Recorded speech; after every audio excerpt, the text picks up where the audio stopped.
یسایہ 61 باب۔ خداوند خدا کی روح مجھ پر ہے، کیونکہ اس نے مجھے مسح کیا تاکہ حلیموں کو خوشخبری سناؤں۔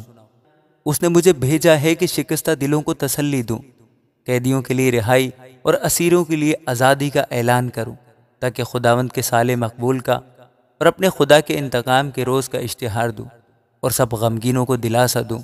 صیون کے غم زدوں کے لیے یہ مقرر کر دوں کہ ان کو راکھ کے بدلے صحرا اور ماتم کی جگہ خوشی کا روغن اور اداسی کے بدلے ستائش کا خلعت بخشوں، تاکہ وہ صداقت کے درخت اور خداوند کے لگائے ہوئے کہلائیں کہ اس کا جلال ظاہر ہو۔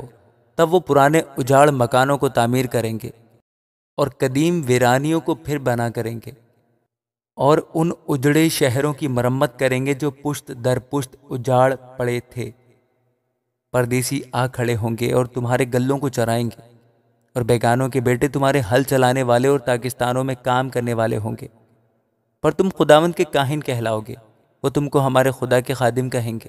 تم قوموں کا مال کھاؤ گے اور تم ان کی شوکت پر فخر کرو گے۔ تمہاری خجالت کا عوض 2 چند ملے گا۔ وہ اپنی رسوائی کے بدلے اپنے حصہ سے خوش ہوں گے، پس وہ اپنے ملک میں 2 چند کے مالک ہوں گے، اور ان کو ابدی شادمانی ہوگی۔ کیونکہ میں خداوند انصاف کو عزیز رکھتا ہوں اور غارت گری اور ظلم سے نفرت کرتا ہوں، سو میں سچائی سے ان کے کاموں کا اجر دوں گا اور ان کے ساتھ ابدی عہد باندھوں گا۔ ان کی نسل قوموں کے درمیان نامور ہوگی اور ان کی اولاد لوگوں کے درمیان۔ وہ سب جو ان کو دیکھیں گے اقرار کریں گے کہ یہ وہ نسل ہے جسے خداوند نے برکت بخشی۔ میں خداوند سے بہت شادمان ہوں گا، میری جان میرے خدا میں مسرور ہوگی، کیونکہ اس نے مجھے نجات کے کپڑے پہنائے۔ اس نے راست بازی کے خیلات سے مجھے ملبس کیا، جیسے دلہا سہرے سے اپنے آپ کو آراستہ کرتا ہے اور دلہن اپنے زیوروں سے اپنا سنگھار کرتی ہے۔